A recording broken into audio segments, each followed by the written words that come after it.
Hello friends, welcome back to my channel simple and delicious. আজকে দোয়েল নিয়ে চলে এসেছে একটা ডিলিশিয়াস শীতকালের রান্না। বাচ্চা থেকে বয়স্কদের সবারই খুব প্রিয় এই রান্নাটি, গাজরের হালুয়া।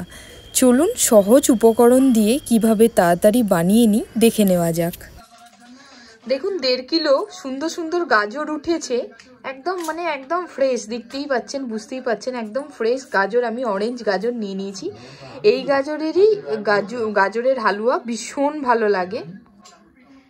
এখানে নিয়ে নিয়েছি 1.5 কিলো মতন। দেখুন গাজর সুন্দর সবে উঠেছে, দেখুন বুঝতেই পারবেন, এই দেখুন সবে উঠেছে, একদম সুন্দর হয়েছে গাজরগুলো।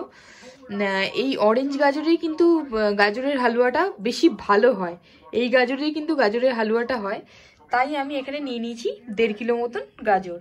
এবার চলুন এটাকে আমি গ্রেটারে ঘষে নেব। এই যে দেখুন 1.5 কিলো আমি গাজর ভীষণ সুন্দর মিহিভাবে গ্রেট করে নিয়েছি।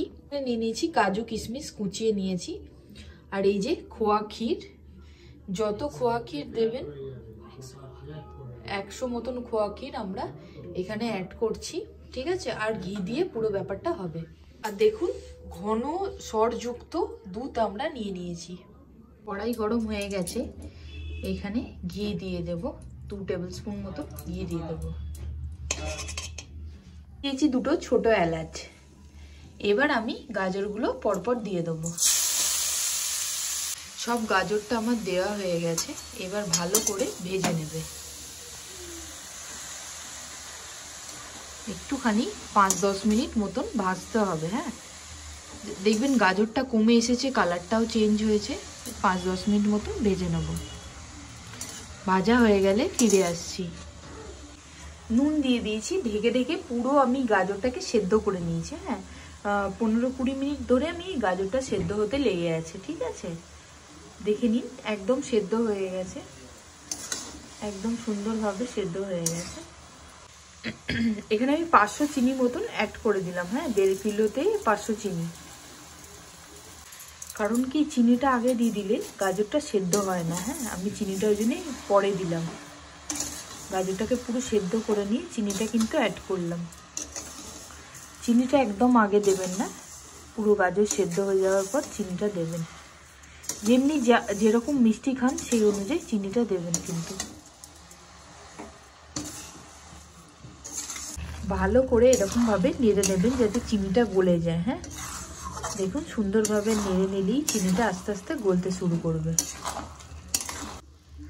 এবার দুধটা 500 মতন দুধ অ্যাড করে দেবো।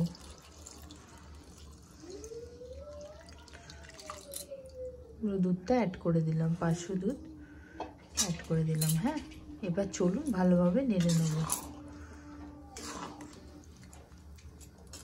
সুন্দরভাবে মিক্সড হয়ে গেছে। গ্যাসের ফ্লেমটা একদম স্লো করে দিয়ে এবার ঢেকে দেবো 15-20 মিনিটের জন্য। গাজর নরম, একটুখানি যদিও কাঁচা থাকে এটাতে একদম গলে যাবে।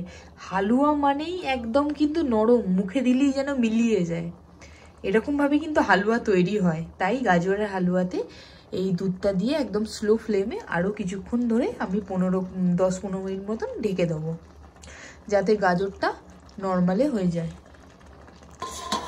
চলুন ঢেকে দিলাম। দেখুন দুধটা কেমন শুকিয়ে উঠেছে আর কালারও চেঞ্জ হয়ে গেছে। হ্যাঁ, এবার আমি খোয়া ক্ষীরটা এর মধ্যে অ্যাড করে দেবো। খোয়া ক্ষীর দিলে ভীষণ ভালো লাগে খেতে, গাজরের হালুয়ার টেস্টই চেঞ্জ হয়ে যায়। চলুন এবার কাজু কিশমিশটাও অ্যাড করে দিই একসাথে। আমাদের গাজরের হালুয়া তৈরি হয়ে এসেছে। একটু কষ্টকর রান্না করা, একটু টাইম সাপেক্ষ, কিন্তু এন্ড রেজাল্ট অসাধারণ, খেতে ভীষণ ভালো লাগে।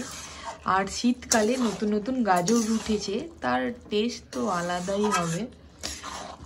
চলুন এবার ভালোভাবে নেড়ে নিয়ে আস্তে করে শুকিয়ে নিলেই হয়ে যাবে গাজরের হালুয়া। স্লো ফ্লেমে নাড়তে থাকবেন, 5-10 মিনিট মতন স্লো ফ্লেমে নেড়ে নেবেন, তাহলেই তৈরি হয়ে যাবে। দেখুন দুধটা পুরো শুকিয়ে গেছে এবং ঘি বেরিয়ে উঠেছে সাইড দিয়ে, তাহলেই বুঝবেন তৈরি হয়ে গেছে। আপনাদের এই রান্নাটি কেমন লাগলো আমাকে জানাতে ভুলবেন না, আর অনুরোধ রইল আমার চ্যানেলটাকে সাবস্ক্রাইব করে যাওয়ার জন্য। ধন্যবাদ।